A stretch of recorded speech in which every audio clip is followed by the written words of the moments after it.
কুসুম গাঙ্গুলি বাড়িতে ফিরতেই আয়ুষের রুমে ঈশান গাঙ্গুলিকে দেখে বোঝা যায় ঈশান গাঙ্গুলিকে যেই ব্ল্যাকমেল করে টাকা সহ গাঙ্গুলি কোম্পানির ডাটাবেজ সবকিছু নিয়ে নিচ্ছে।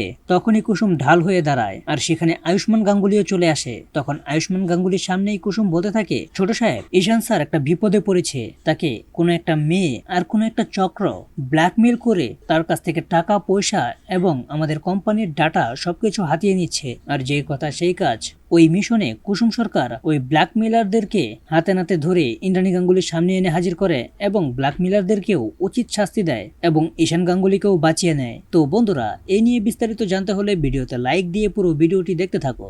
শুরুতেই থাকছে আয়ুষ্মানের ঘরের মধ্যে ঢুকে পড়ে ঈশান গাঙ্গুলি আর ঈশান আয়ুষের ল্যাপটপ অন করে বলতে থাকে খুব দ্রুত সময়ের মধ্যে ডাটাগুলোকে ট্রান্সফার করতে হবে। আর তখনই পিছন থেকে চলে আসে কুসুম এসেই ঈশানের এমন রূপ দেখে অবাক হয়ে যায়। তখনই ভালো করে লক্ষ্য করে দেখে ঈশান সাহেব এই কোম্পানির ডাটাগুলো পেনড্রাইভে খুব দ্রুত লুকিয়ে লুকিয়ে সরিয়ে নিচ্ছে। তারপরেই ঈশানকে জুড়ে জুড়ে গিয়ে বলতে থাকে, কি হয়েছে ছোট সাহেবের কম্পিউটার নিয়ে কি করছে ঈশান সাহেব? ঈশান সাহেব সত্যি করে বলুন তো আপনার কি হয়েছে? আমি তো আপনার জাদুকর, আপনার বন্ধু, আমাকে সত্য কথাটা বললে আপনার জন্যই উপকার হবে। তখনই চলে আসে আয়ুষ্মান গাঙ্গুলি। তারপর ঈশান বাধ্য হয়ে কুসুমকে সমস্ত সত্যি কথাগুলো বলে দেয়। আর তারপরে কুসুম আয়ুষ্মানকে বলতে থাকে, ছোট সাহেব, আপনি ঈশান সাহেবকে ধমক দিবেন না, বকাঝকা করবেন না। উনি আসলেই বিপদে পড়েছে। আমি অনেকদিন ধরেই লক্ষ্য করেছি ওনাকে কিছু ব্ল্যাকমেলার ফোন করে বিভিন্ন সময় টাকা চাইছে, কোম্পানির ডাটা চাইছে, আরো কত কিছু। তো এদেরকে এবার হাতে নাতে ধরতে হবে। ঈশান তখন কুসুমকে বলে, না তুমি এটা পারবে না, এদের অনেক বড় চক্র।